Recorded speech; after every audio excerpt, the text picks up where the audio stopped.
English की बात जहाँ तक है तो मैं सर से इस चीज़ से बहुत सहमत हूँ कि जिस तरह से टेक्स्ट बुक इंग्लिश लोग पढ़ते हैं वो तरीका मुझे भी सही नहीं लगता है। मैं आपको बताता हूँ कि मैं हिंदी मीडियम से पढ़ा हुआ हूँ पूरा। मैंने पहली बार जब कैट का एग्ज़ाम दिया तो मेरी परसेंटाइल इंग्लिश में आई थी 25। लकली स्कोर कार्ड मेरे हाथ में आया था तो मैंने किसी को दिखाया नहीं, ठीक है।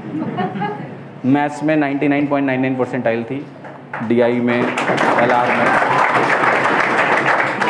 वहाँ मुझे समझ में आ गया कि अंग्रेजी में बत्ती गुल है भाई, ठीक है। Then I started with Wren and Martin कि चलो कुछ करते हैं। 2 दिन पढ़ा, फेंक दिया। फिर एक लाल किताब आती है, कौन सी, वोकैबुलरी वाली, वर्ड पार्मेंट, वो भी थोड़ा बहुत पढ़ा लेकिन हो नहीं पाया। फिर मेरी जॉब लग गई तो मैंने कहा अब इंग्लिश की ज़रूरत क्या, छोड़ो, ठीक है। बट ये था कि इंग्लिश को सीखना है और मुझे ये पता था कि मैं टेक्स्ट बुक से इंग्लिश सीख नहीं सकता हूँ, ठीक है, क्योंकि वो मुझे उसमें इंटरेस्ट ही नहीं था।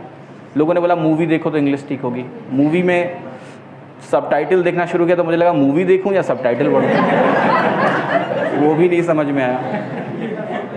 इंग्लिश में बात करने वाला कोई था ही नहीं वहाँ। लोग इंजीनियरिंग कॉलेज में, आपको पता है अंग्रेजी में बात कब करते हैं, ठीक है, शराब पीने के बाद, ठीक है।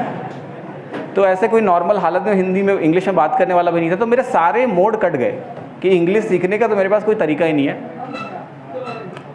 देन मैंने इंग्लिश पढ़ना शुरू किया, मैंने नॉवेल्स पढ़ना शुरू किया।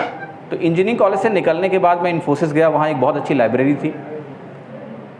वहाँ पर मैंने बहुत सारी इंग्लिश पढ़ी, ना कुछ ग्रामर पढ़ा ना वोकैबुलरी, बस बुक्स को पढ़ता गया। जो शब्द लगा कि कॉन्टेक्स्ट नहीं मिल रहा है, यूजुअली अगर आपको कॉन्टेक्स्ट मिल रहा है तो भी मैं वोकैबुलरी का शब्द का मीनिंग देखता नहीं था। स्टोरी चल रही है, समझ में आ जाता है कि इसका मतलब क्या होगा, हो गया।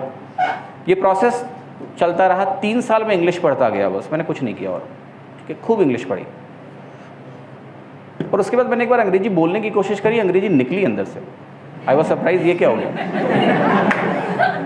मैंने अपना पहला बैच जो पढ़ाया है मैथ्स का, DI का, वो इंग्लिश में पढ़ाया है। साउथ इंडियन बच्चे थे सारे। उसके बाद जब मैंने दोबारा कैट दिया है, मैंने ना कोई ग्रामर पढ़ी ना कोई वोकैबुलरी पढ़ी। कैट में खैर कॉम्प्रिहेंशन ज़्यादा आता है, वर्बल एबिलिटी आती है। तो उस साल मेरी इंग्लिश में भी 99 परसेंटाइल थी।